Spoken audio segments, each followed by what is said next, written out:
1.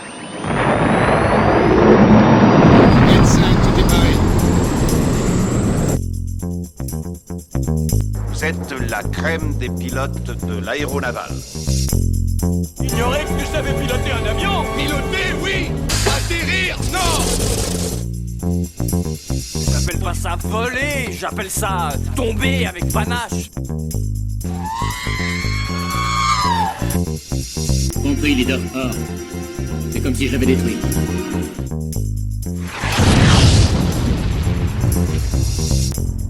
Geek Squadron, le podcast 100% pop culture qui parle sabre laser, pierre d'infinité, kryptonite et cube en bois, mais pas que.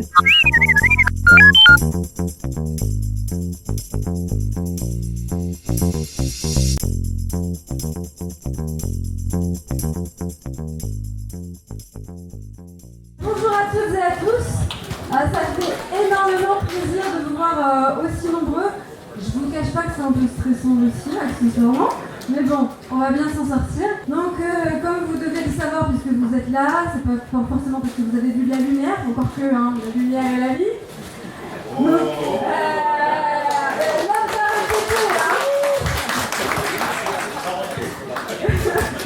j'ai perdu le fil du coup. Donc vous savez pourquoi vous êtes là, pour parler de la Haute République. On est quand même une conférence qui s'appelle Du Star Wars sans Skywalker. Bienvenue dans la Haute République. Le but étant de vous présenter cette incroyable saga littéraire qui a commencé il y a déjà un certain nombre d'années, 2021. Ça ne nous rajeunit pas, ça fait 5 ans, on arrive à la conclusion en France. Et on a la chance exceptionnelle d'avoir avec nous Charles Soule et Claudia Gray. Je vous invite à les applaudir très très fort. À venir.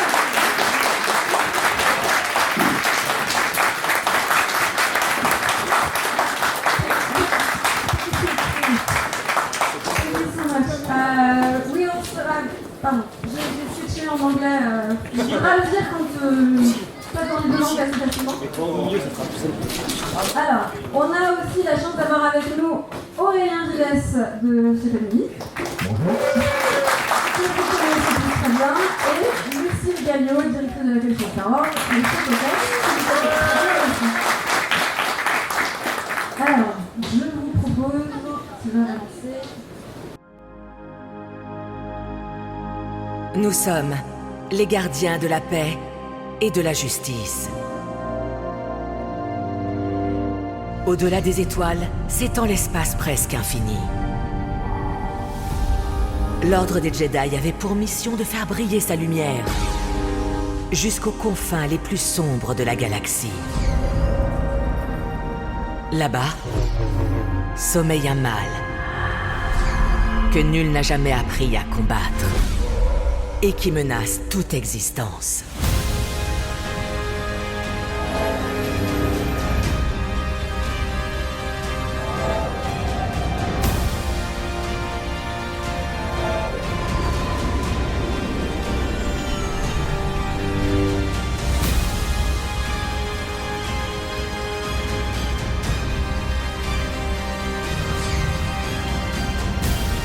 Il en va de la survie de la République, du sort de tous les Jedi et du contrôle de la Force elle-même.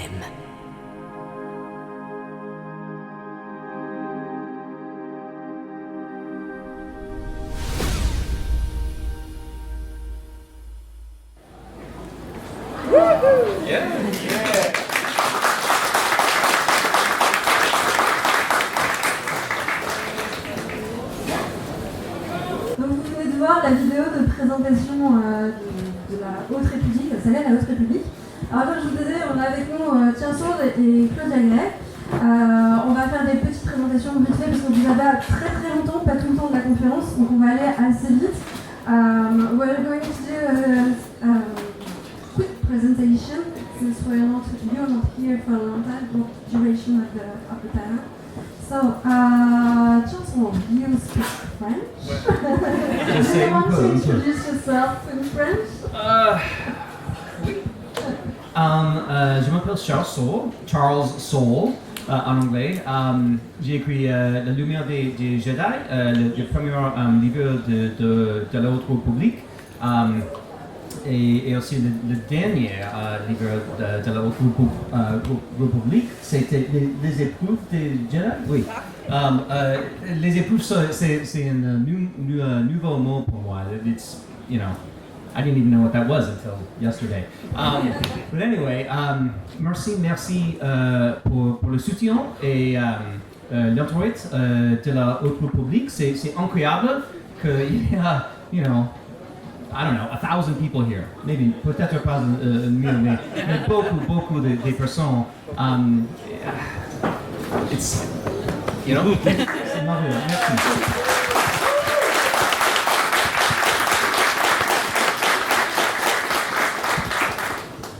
Claudia, it's actually your second time here. You were there 5 years ago for the start, and you're here today for the end.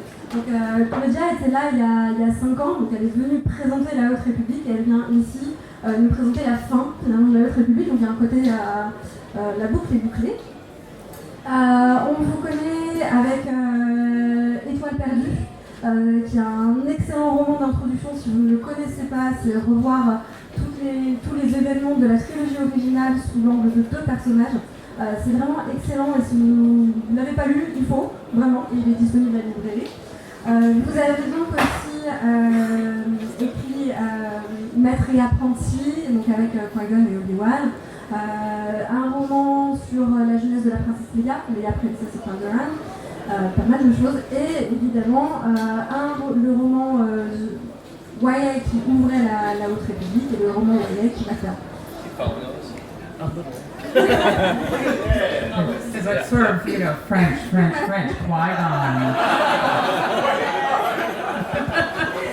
Basically, I told them about Lost Stars and about Master of Apprentice and all the Bloodline.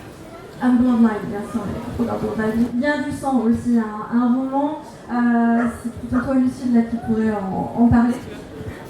Oui, le roman Lien du sang que j'ai traduit, c'est pour ça que je le remets en avant.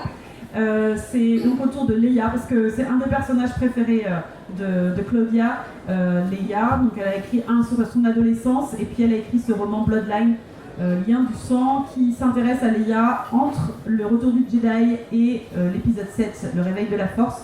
Et on découvre ce que les films nous racontaient pas, c'est-à-dire tout le côté géopolitique de la Nouvelle République. C'est très intéressant, c'est politique, mais c'est aussi, il y a pas mal d'actions.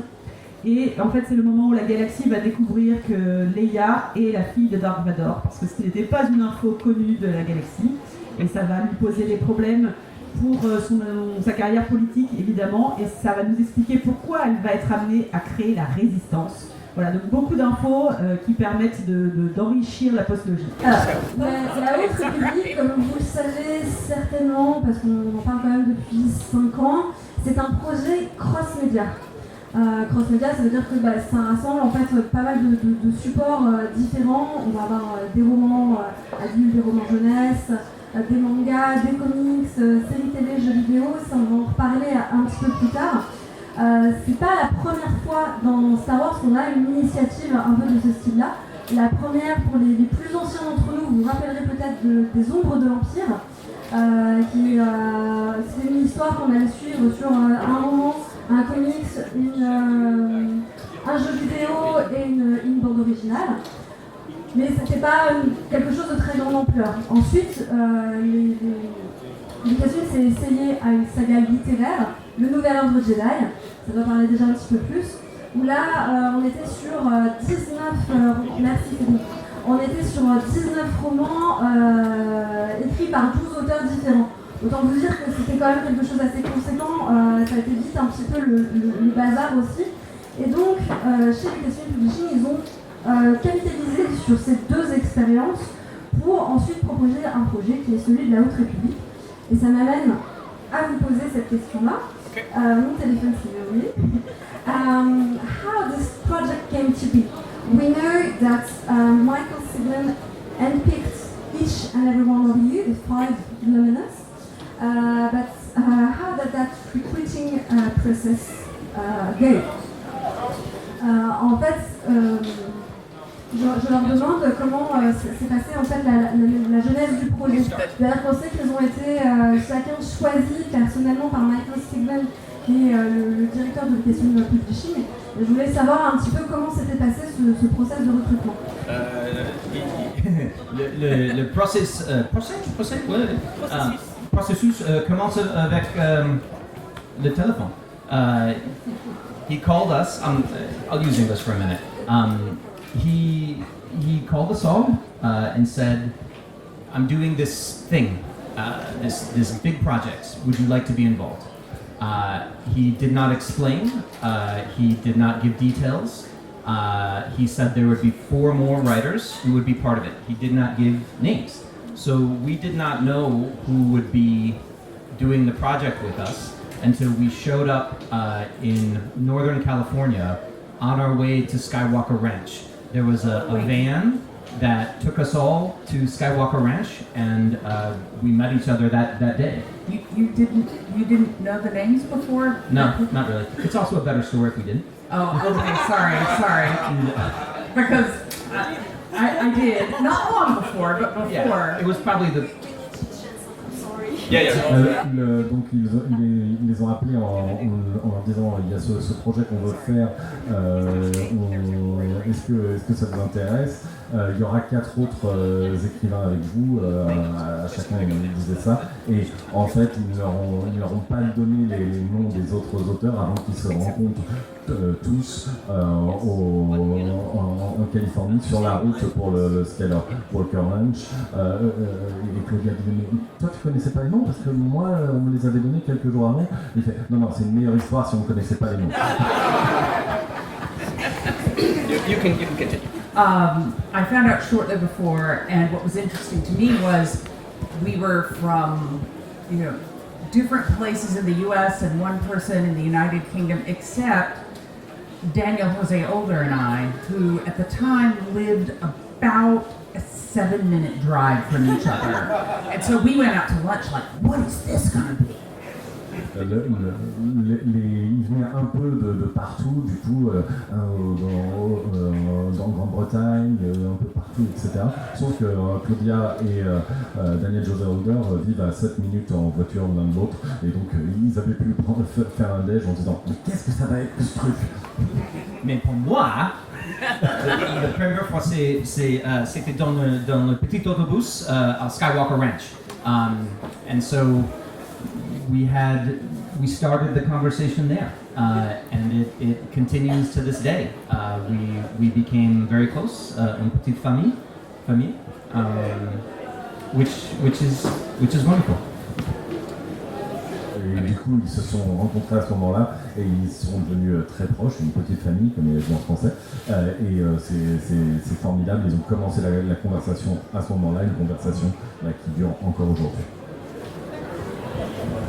So the High Republic is a brand new period, never seen before, not in Legends, not in canon. How did you come up with that particular idea? Why this period? La question est sur le choix de cette période qui était complètement inédite, qui n'était vue ni dans le canon ni dans les légendes, donc pourquoi cette période-là en particulier? I think all of us, and I'm speaking for everybody, including little 7-year-old me who first saw A New Hope in theaters, the minute Obi-Wan said that the Jedi had been the guardians of peace and justice for 1,000 generations, you wanted to see that. And we've never really gotten to spend a lot of time there. Most of canon dealt with later eras when the Jedi Order is compromised and is falling, or so far back in the days of the Old Republic, where it was very, very different. We want to see what Obi-Wan is talking about, right? Je crois qu'on est tous, et tous en incluant donc Claudia Gray de 7 ans, on avait tous envie, à partir du moment où Obi-Wan parle du fait que les Jedi ont gardé la paix et la justice pendant des milliers d'années, on avait tous envie de voir ça, et en fait ça n'a jamais été trop le cas parce que soit on remontait très loin dans le passé, soit on était dans l'époque à partir de laquelle l'ordre Jedi était déjà compromis et en train de s'effondrer. dans la vidéo, il a dit l'âge d'or des Jedi. C'est presque la première chose que nous avons pour la Haute République, the golden age of the Jedi. Et presque toutes les décisions après ça came from that, viennent de ça. Alors, mais ça c'est le principe premier, le first principle de la Haute République, l'âge d'or de Jedi. Yes, in French. We read the heart of the High Republic to prepare this conference, and there was this sentence from I think it's Gavin Scott who said, "What Scares the Jedi." What scares the Jedi?" So is that something you? I'm sorry, I'm looking for my words here. Yes. How soon did it arrive in the project? This thing that scares the Jedi. Il y a une phrase qui est dans le livre de l'art de la Haute République qui est qu'est-ce qui fait peur aux Jedi? Et donc la question c'est à partir de quel moment ça a commencé à infuser dans le processus créatif. I know that there were two initial sessions at Skywalker. So that was in the second one, right? It emerged at the end of the first one. It got really developed. Okay.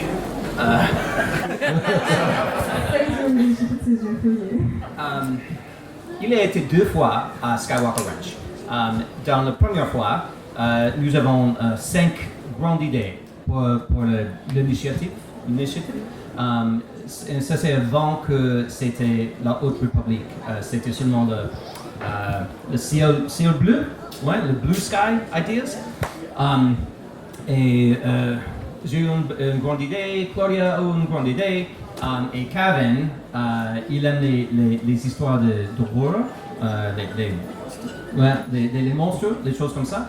Alors, son idée, c'était, what scares the Jedi? Nous pensons que c'était dans presque le tournée de la première fois à Skywalker Ranch. Mais dans le deuxième, nous avons développé l'idée à presque les choses dans les romans et les comiques et ça. Les Nameless émergent. Son nom, mais absolument, émerge dans le deuxième fois à Skywalker Ranch. Okay. Not perfect. Pas parfait. So we said that you were five or so. Usually writing is a rather solitary process. What was it like writing with 4 other people? Having too much idea, having to you told us yesterday that you had to keep track of what everyone was doing. How was that? How is it different from how you work usually? Habituellement, écrire est plutôt un travail en solo. Là, qu'est-ce que ça faisait d'être du coup en une équipe de plusieurs et de devoir tenir compte de ce que faisaient les autres? It was a completely seamless miracle of cooperation. C'était un pur miracle de coopération sans le moindre accroc. It was not. C'était pas le cas. But we just had to try very hard to check in with each other. We had a Slack that we were on every day, conversing about what we were working on. And, we had worked out big story beats together. And Charles and I were saying yesterday, the issues that crept in had much less to do with the big story beats. It would be smaller things that you wouldn't have thought to run by everybody, not having any idea that somebody else's small idea completely contradicted. That did come up. Ils avaient du coup un Slack sur lequel ils en ligne où ils pouvaient du coup discuter et se tenir au courant de ce qu'ils faisaient. Et entre autres sur tous les gros moments des histoires, ils étaient bien accordés là-dessus. Le problème ne venait pas justement de ces gros moments de l'histoire, mais plutôt des tout petits détails où ils prenaient pas toujours la peine de prévenir les autres de ces petits moments. Et c'est là où ils pouvaient parfois avoir un peu de couac et de choses à régler là-dessus. Je pense que peut-être un an de le commencement de le projet, nous avons la confiance dans les autres auteurs parce que nous avons lire les histoires dans notre public. Nous pouvons dépendre dans le talent dans des autres. So it became easy to trust the other writers. C'est facile à faire confiance dans les autres. I did have one dream in the heart of working on the High Republic. And I was reading, I don't even know whose book it was supposed to be in my dream, but another of the High Republic books. And then you see a character's head just fell off his body. It just fell off. And I remember going, no, I didn't know about his head falling off. And then I woke up and was like, wow, I need to go over everybody's outlines. Elle a eu un rêve à un moment, Claudia Gray, où elle lisait un livre de je ne sais pas de qui, et où elle voyait un personnage qui d'un coup avait sa tête qui tombait au sol et qui mourait, et qui disait « Non, mais j'étais pas au courant de ça !» Et elle s'est réveillée et elle a fait « Ok, bon, il va falloir que j'aille lire ce que font les autres. » Je vais vous demander encore une fois d'applaudir nos deux invités surprises. Est-ce que vous expliquez une surprise de savoir?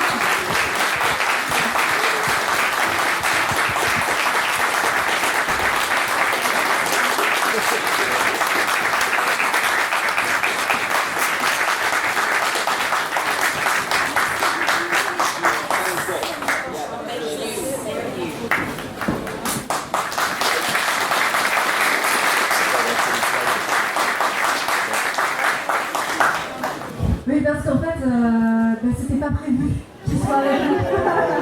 Ils ont insisté et du coup on a un peu revu notre copie, donc c'est un peu, pour ça que c'est un peu décousu peut-être. Oh là là, zut. Ils sont foirés nos plans. Du coup, il faut qu'on rattrape les wagons maintenant. Vous voulez rattraper les wagons par quoi? Moi, je voulais revenir juste deux sur les origines parce que il y a aussi il y a les auteurs, mais il y a aussi les artistes qui ont beaucoup joué. Et en fait, entre leur premier séminaire et leur deuxième, Filmoto a été chargé d'illustrer les premiers pitchs qu'ils avaient faits. Et cette illustration-là, c'est vraiment une des toutes premières illustrations qui a été faite de la Haute République. Et en fait, si il y a des gens qui ont déjà lu la Haute République, là vous devez vous dire, mais je reconnais les personnages. En fait, les auteurs, ils ont utilisé cette illustration pour se dire, tiens, ce personnage-là qui a été conçu par Filmoto, si je lui donnais un background, ce serait quoi? Ce serait quoi son caractère? Qu'est-ce qui viendrait? Et en fait, il y a un processus vraiment itératif entre les illustrateurs et les auteurs. Et ensuite, ils ont commencé, du coup, comme ils disaient, à dire que c'était la phase d'or, l'âge d'or des Jedi. Et ils ont eu l'idée de se dire, on va leur mettre un signe distinctif. Et là, c'est là qu'ils ont dit, on va leur mettre des broderies pour qu'on voit que c'est un âge d'or, que c'est un âge de richesse. Et c'est de là que viennent les broderies. Ensuite, il y a eu Graham Greene qui est arrivé comme illustrateur. Et lui, il a apporté vraiment une touche médiévale. Parce que une de leurs inspirations, c'était aussi la vieille légende arthurienne, c'est complètement intuitive. Et en haut, on voit une des premières illustrations qui va devenir l'Émile. Et du coup, en fait, c'était un mélange de vikings et de pirates. Voilà. On n'est pas loin de la version finale. Hein. Ensuite, il y a eu Ian McCain, qui est très très connu parce qu'il a travaillé sur la prélogie. C'est à lui qu'on voit par exemple Padmé Amidala, j'ai envie de dire. et Dark Maul. Donc voilà, un peu des éléments fondateurs au niveau de la direction artistique de la prélogie. Et là, par exemple, voilà, c'est sa vision du Jedi protecteur qui a donné, si vous voyez pas à quoi ça ressemble, c'est le cosplay de Eris avec son magnifique bouclier qui est là-bas. Et à droite, donc c'est les visions d'horreur, comme on disait, les sans nom, qu'on va voir plus tard. Et il y a une toute dernière slide, c'est pour dire que les artistes aussi, ensemble, ils ont travaillé. Et par exemple, Ian McKellen, il avait fait un premier dessin de Lina So, qui est la chancelière de la République dans la Haute République, qui est en fait un dérivé de Padmé. Et Grant Griffin, derrière, il a fait une deuxième illustration dans le détail qui va devenir l'illustration définitive en fait. Ce qu'il faut savoir sur l'appel à Ian McKellen, c'est qu'en fait, il voulait aussi que visuellement on puisse commencer à voir la transition vers la trilogie, qu'on ait des éléments qui nous rappellent ce que cette période-là va devenir, que ça puisse se fondre tranquillement dans ce qu'on connaît déjà de Star Wars. Et je me permets de rajouter au cas où, parce qu'il y en a qui ont des cosplays, d'autres qui doivent connaître la Haute République par cœur, mais je pense qu'il y en a peut-être d'autres qui connaissent un peu moins. Mais c'est vrai qu'en plus d'être l'âge d'or des Jedi, c'est aussi l'âge d'or de la République qui va, du coup, n'est pas aussi étendu que dans les périodes les plus connues de la galaxie de Star Wars, mais qui justement va vouloir s'étendre et étendre la zone de paix qu'elle représente vers les confins de la galaxie. Donc il y a aussi cet aspect-là, et c'est d'ailleurs les relations entre l'Ordre Jedi et la République qui vont être une des trames narratives de cette saga. Donc maintenant, moi je vais continuer un petit peu. Donc on disait effectivement, ça se passe approximativement 200 ans avant la menace fantôme. Donc on est vraiment sur une période qui nous disait pas explorée avant. Et pour preuve, c'est qu'en fait, quasiment aucun des personnages de la Haute République n'est connu en réalité. Alors, vous allez me dire, oui, il y en a quelques-uns où on va retrouver Maître Yoda, Maître Yaddle et puis quelques autres du Conseil Jedi. Mais globalement, c'est intégralement des nouveaux personnages avec des caractéristiques bien diverses et variées. Et c'est ça aussi qui fait la richesse de la Haute République. Et dans son ensemble, hein, aussi bien pour les Jedi, les planètes, les méchants, dont on parlera plus tard, c'est vraiment une diversité qui est apportée. On a des humains, on a des extraterrestres, tant pis si ça fait woke, mais on a des gens avec des genres différents, on va découvrir aussi au sein de l'Ordre Jedi qu'il n'est pas aussi fermé sur les relations amoureuses, donc il y a aussi tous des pans intéressants à traiter là-dessus. Et donc ça apporte une richesse qui permet d'inclure l'ensemble du lectorat dedans en fait. Parce que résultat, on n'est plus cantonné à quelques humains et un ou deux extraterrestres qui se promènent. Vous êtes vraiment dans un univers divers et varié. Et et voilà, et ça reflète aussi les genres des romans, des comics, des mangas également, hein, parce qu'il y a du manga aussi dans la Haute République. C'est que chaque roman, en fait, chaque comics est quasiment un genre différent. Donc, si vous aimez plutôt l'aventure, il y en a. Si vous aimez plutôt les romans d'horreur, on parlait de Cavan Scott qui aime beaucoup les films de monstres, ce qui nous fait un point en commun. Oui. ce qui fait qu'on peut tous s'y retrouver en fait. Et c'est ça qui contribue, je pense, au succès de la Haute République.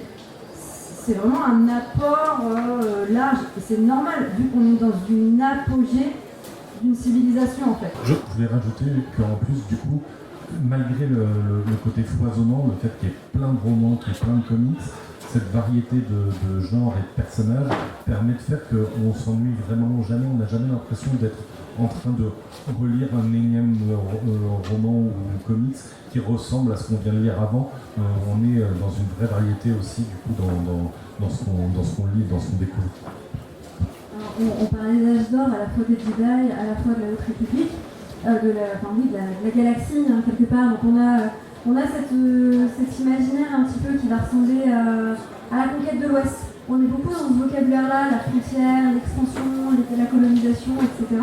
C'est un âge où la République s'étend et va aussi veiller à étendre, alors pas son emprise, parce que c'est pas un empire, c'est une république, c'est plutôt essayer d'aller apporter le bien, apporter pas mal de choses, de l'aide à toute la galaxie. Et pour ça, elle va s'appuyer beaucoup sur les Jedi, qui est un ordre finalement dans la Haute République qui va être assez différent de ce qu'on a l'habitude de voir, à la fois dans la prélogie et ensuite dans ce qui peut être plus ou moins reconstruit par la suite. On est sur des Jedi qui font penser un peu à cet ordre que nous on connaît des Templiers, par exemple, qui vont établir des avant-postes un petit peu partout dans la galaxie, qui vont être vraiment au service du bien, au service des autres. On a l'habitude de voir les Jedi sur Coruscant dans leur tour, c'est vraiment la tour d'ivoire, isolée du peuple, complètement déconnectée des réalités. Là, on est sur des Jedi qui sont sur le terrain, qui sont au contact des gens et dont le but est d'aider vraiment leur prochain. On a vraiment une vision assez différente. Et puis, on a aussi beaucoup de courants dans ces Jedi-là. Nous, on avait l'habitude de voir des guerriers, parce que, bah oui, forcément, la guerre des clones. Là, on va voir des érudits, on va voir des archivistes, on va voir des guérisseurs, on va voir justement, il y a un petit archiviste, lui, il ne veut pas sortir de ses archives, il est très très bien avec ses bouquins. Et aller voir la galaxie, ça ne l'intéresse pas, vous lui mettez des coups de pied derrière. Et on va avoir aussi des genres complètement différents, on va introduire le concept de cheminants, qui sont des Jedi qui techniquement font encore partie de l'ordre, mais qui suivent les voies de la force pour leur propre voyage. On va découvrir aussi que les Jedi perçoivent la force de manière différente. Il y a beaucoup de choses comme ça qui donnent une vision vraiment très très très différente de ce qu'on avait l'habitude de voir et qui est très intéressante à fouiller. Et à la fois, on commence à voir les éléments, tout au long de la saga, on voit les éléments où on se dit « Ah mais ça c'est le premier domino qui amène à des changements qui vont faire que l'ordre va de plus en plus soit s'isoler, soit ressembler à quelque chose de militaire et s'éloigner du coup de cette philosophie pourtant qu'il développe. » Et donc, comme tu parlais de fissure, le point de bascule, c'est qu'on va avoir, bien évidemment, on ne peut pas avoir du bien sans avoir du mal. Les deux choses doivent s'équilibrer, le yin et le yang. Et donc, on va avoir affaire à une nouvelle menace. Ce qui avait été décidé très rapidement dans le brainstorming au Skywalker Ranch, c'était on exclut de facto les Sith, puisqu'ils sont censés être cachés à cette période-là. Donc là, on ne va pas aller contredire la prélogie. On va exclure aussi les utilisateurs de la force, parce que bon, les utilisateurs de la force, on en voit trop. Il faut quelque chose d'original, vraiment original. Et c'est là que les auteurs sont venus à créer l'ennemi. Donc la base de départ, effectivement, c'est d'exclure des méchants, disons, connus. Donc les sites qui étaient beaucoup trop récurrents et qui sont toujours trop récurrents. Et donc leur idée de départ, c'était d'avoir des pirates, mais pas les pirates comme on a vraiment l'habitude de voir, plutôt pirates contrebandiers, mais pour le coup plutôt des pirates qui tendent vers le viking en fait, qui sont regroupés, comme on le verra, sous des catégories d'orage, tempête, pour se désigner. Et en fait l'idée c'est qu'ils fassent justement des raids. Ils sont cachés dans la bordure médiane et extérieure, et leur but en fait c'est de passer par raid, par grand pillage sur les planètes. C'est ça la base de travail pour les Nihil. Ce qui en fait une catégorie de méchants assez inédite dans l'univers Star Wars, et qui les rend aussi difficilement saisissables. Et pour nous, plutôt occidentaux, c'est quelque chose qui nous parle, les vikings, des choses comme ça, on a grandi un peu dans cette culture-là. Et donc ça nous amène sur ces différents personnages, un peu sans foi ni loi, beaucoup sans foi ni loi.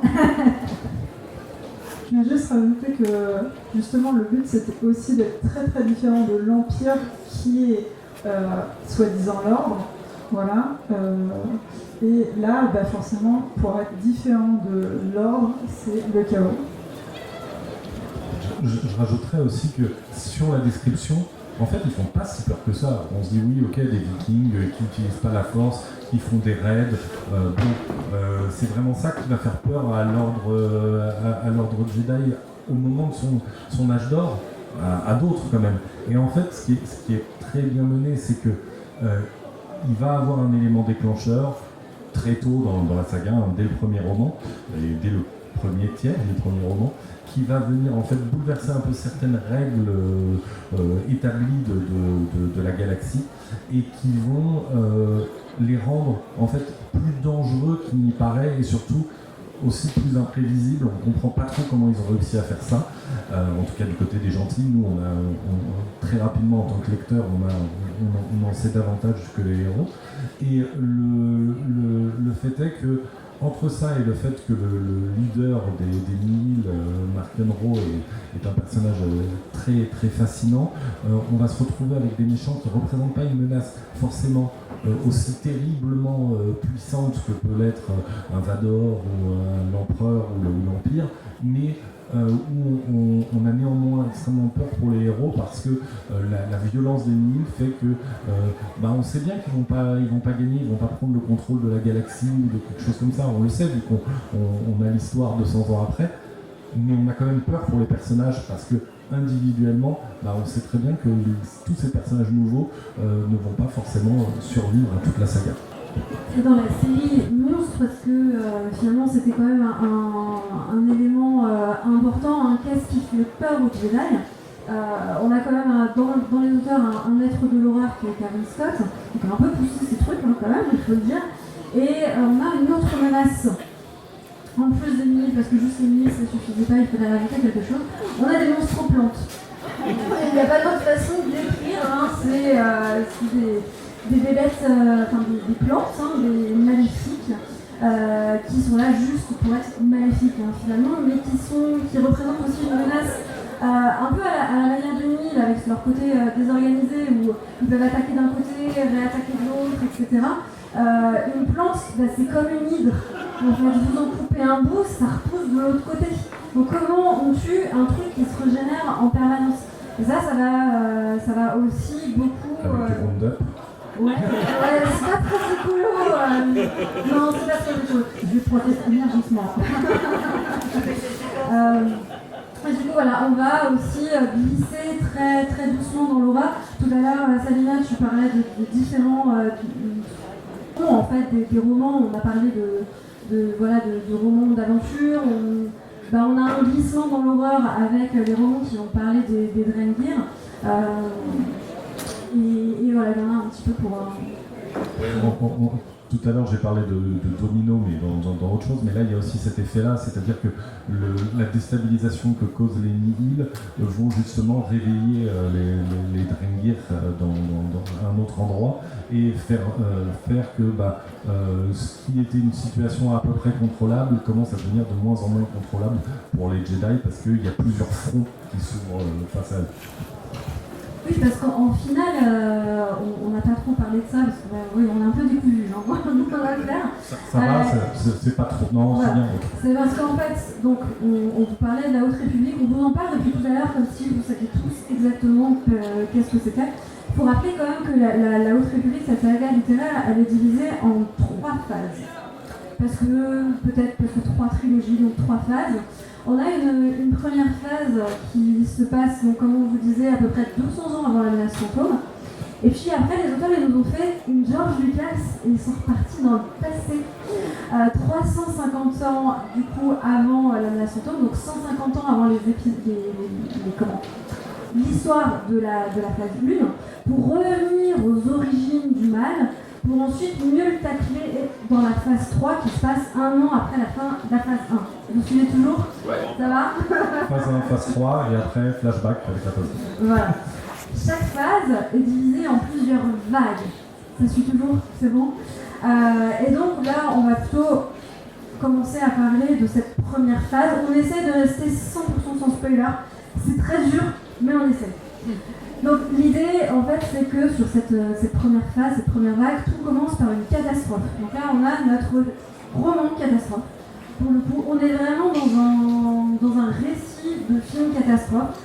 C'est très prenant sur les 150-200 premières pages, parce qu'en plus on a une espèce de compte à rebours qui est littéralement au début de chaque chapitre.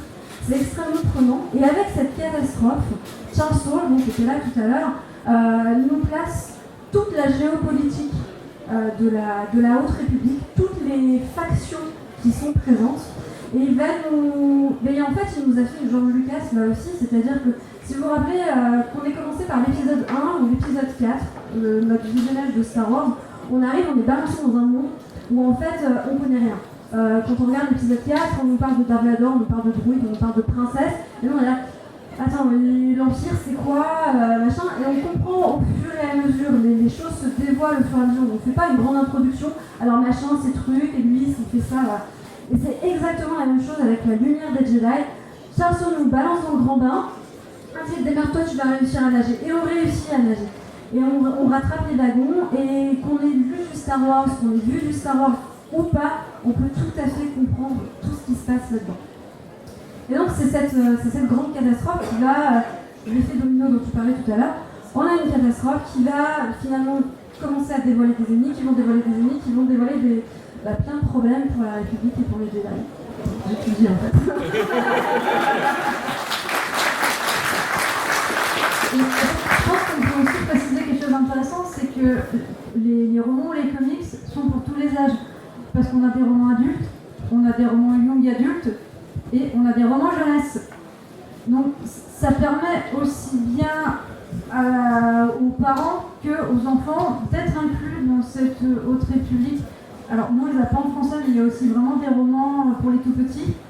Et ils sont sortis en recueil chez Hachette. De toutes petites histoires. Ouais. C'est dans la collection 5 minutes pour s'endormir chez Hachette. Vous avez un tome qui est spécifique à la Haute République et qui rassemble les albums pour tout petits, en fait. Donc vous pouvez même lire ça le soir à vos enfants pour qu'ils s'endorment. Il n'y a pas de... Alors, les Tringuirs. Moi, si vous savez gérer les cauchemars des enfants, c'est bon. Justement, c'est que tous ces aspects horrifiques ne sont pas forcément très présents pour les petits, ce qui les permet de les inclure dans ces histoires. Ils peuvent apparaître dans les romans jeunesse, mais ils restent totalement accessibles pour les 12 ans. Hein. C'est fait pour. Oui, tout à fait. Moi, je les ai lus avec mes enfants notamment. Donc, je peux vous dire que c'est safe. Tout ce qui sort à la bibliothèque verte, vous pouvez lire avec vos enfants sans problème. Donc, vous voyez sur le tableau, on a récupéré la chronologie de cette phase 1. Parce qu'on vous parle de différents médias depuis tout à l'heure. Donc, on a tout en haut du tableau les romans adultes qui sont sortis chez Pocket. Ensuite, on a la ligne des romans adultes, des comics adultes sortis chez Panini. Vous avez aussi des mangas qui sont sortis chez Novi Novi. Des romans, ce qu'on appelle jeunes adultes. Alors, jeunes adultes, c'est une classification qui peut commencer à partir de 13 ans. Mais c'est peu aussi, ça intéresse aussi les adultes, c'est pas parce que c'est un peu sur des personnages qui vont être plus jeunes, qui sont plutôt aux alentours de 17, 18, 19 ans, qu'en tant qu'adulte on peut pas aller lire et on peut pas s'identifier, pas du tout. On va avoir les comics jeunesse, les romans jeunesse dont on vous parlait. Dans le côté vraiment très multimédia, très cross-média, on va avoir aussi, vous voyez tout en haut, c'est un carré orange, c'est un audiodrama. Un audiodrama, en fait, c'est une pièce de théâtre radiophonique. Et donc, c'est quelque chose qu'on va écouter. Ça s'appelle Maître Tempête. Il y a 18 acteurs et comédiens qui vont prêter leur voix à différents personnages. Et c'est une expérience qui est assez étonnante, en fait, de finalement écouter un film sans le voir. Toujours dans ce côté cross-média qui n'apparaît pas sous cette chronologie, il y a aussi 2 séries télévisées. Je me fais beaucoup l'attention, donc peut-être que quelqu'un peut me reprendre. Mais peu importe. Alors, série télé, ça va être pour moi. Donc, la première, vous êtes peut-être nombreux à l'avoir vue, c'est la série The Acolyte, qui elle se passe pour le coup plutôt sur la fin de la Haute République. Et où on retrouve le personnage de Vern Estraro dans The Acolyte, donc si vous l'avez vu, vous voyez de qui je parle. Et il faut savoir que dans le début de la Haute République, d'ailleurs on la voit sur les couvertures, c'est une jeune chevalier Jedi de 16 ans.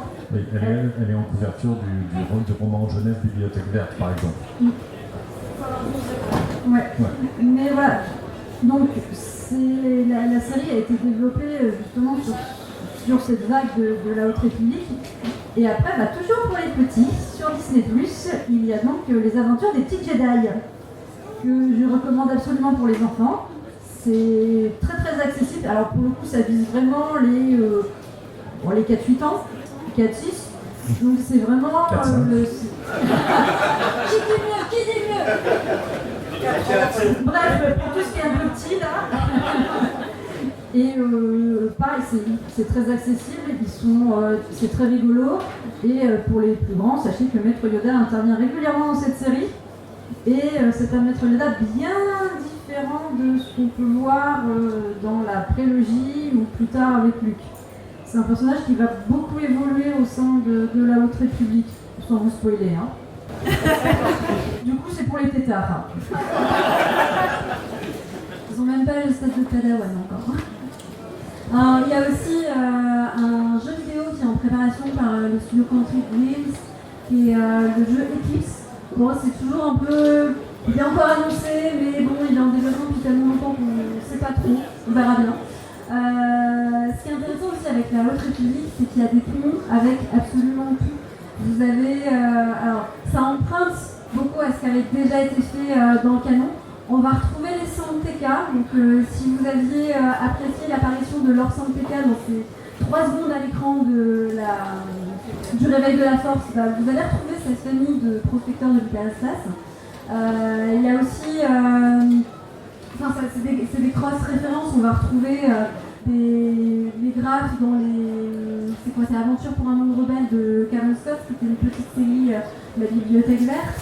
Récemment, dans Jedi Survivor, on va avoir des références à la Haute République. Donc c'est vraiment quelque chose qui, en plus d'avoir emprunté au canon qui était déjà existant, infuse dans le reste du canon toutes les nouvelles publications ont très très souvent des petits threads cachés à la Haute République. Donc ça montre en fait à quel point cette période elle est intéressante, elle est fondatrice et elle s'insère parfaitement dans l'univers.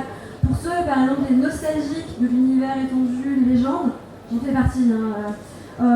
C'est quelque chose qui peut tout à fait s'intégrer dans une lecture légende et non pas une lecture canon si on a envie de faire complètement abstraction du canon. On peut ne lire que la Haute République. Alors, on vous a peut-être fait peur avec toutes les publications parce que oui, il y en a beaucoup. On n'est pas obligé de tout lire.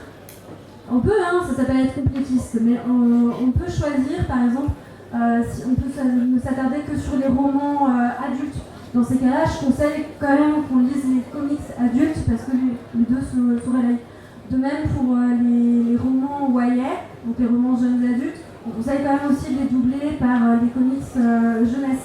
Mais on peut vraiment commencer par les comics et se dire « Ah bah tiens, je t'emprunte tes mots parce que j'ai relu une interview que tu avais faite. » Ou bah tiens, on a tel personnage, il nous plaît bien, il apparaît après dans tel roman, bah je vais lire tel roman. On peut tout à fait refaire ce marché quoi. Ouais, et ne pas lire dans l'ordre chronologique réellement, lire une histoire et se dire à un moment ah ouais, je vais revenir en arrière et je vais redécouvrir tel ou tel pan de la Haute République à travers un autre média, voilà, je me suis fait tous les romans jusqu'au bout, phase 1, phase 2, phase 3, est-ce que je lirai pas maintenant les mangas et c'est pas grave, on revient en arrière, mais on explore aussi cette période avec sa propre grille de lecture, c'est vraiment pas gênant de le faire de manière un peu désordonnée. Voilà, même moi, je suis pas forcément à jour sur tout. Sur les comics, je le suis forcément vu que je travaille dedans, mais sur les romans, je reviens en arrière, je découvre du coup des choses où je sais plus ou moins ce qui s'est passé parce que c'est référencé dans les comics, mais quand je les lis en roman, c'est pas grave, je les redécouvre sous un nouvel angle et le plaisir est intact. Il faut savoir qu'il y a la chronologie qu'on présente, c'est des choses que vous pouvez retrouver facilement sur le site de Pocket, par exemple, sur beaucoup de sites de fans. Je pense à Star Wars Holonet parce qu'ils sont au fond là-bas, Star Wars Universe, Galaxy Star Wars aussi, qui sont au premier rang, qui suivent pas mal et qui partagent toutes ces frises chronologiques. Céline, tu voulais dire quelque chose ? Oui, je voulais dire, là on a fait un meet-up, on voit qu'il y a de nombreux cosplays aujourd'hui et c'est pas forcément le cas sur beaucoup d'œuvres de littérature. Ça montre le succès qu'il y a eu. Tu pourras confirmer les chiffres. Hein. Il y a eu un énorme succès aux États-Unis. C'est arrivé dans le top du New York Times. Donc c'est pas pour rien. Parce que tous les romans sont d'une très grande qualité et comme on disait, en plus il y a vraiment une très grande diversité, donc chacun peut y trouver son compte. Et les femmes ont vraiment pris cette période, se la sont appropriée. Et aujourd'hui, on voit des cosplays, on voit des prints 3D du flambeau stellaire. Je ne sais pas si tu as l'image du flambeau, qui est vraiment l'avant-poste des Jedi sur la bordure. Et un des symboles de la Haute République. Les femmes se sont vraiment emparées. Et beaucoup de créations. Alors il y a peu de merch officiel, mais il y a beaucoup de petits artistes qui ont fait pas mal de merch. Vous avez, on va faire de la pub pour notre copain qui est Créateur Design, qui a la tente des artistes et qui fait beaucoup de belles illustrations de la Haute République. Par exemple, alors, je ne sais pas s'il y en a parmi vous qui étaient là à la Star Wars Celebration de Londres, mais il y a eu un très très gros meet-up de la Haute République.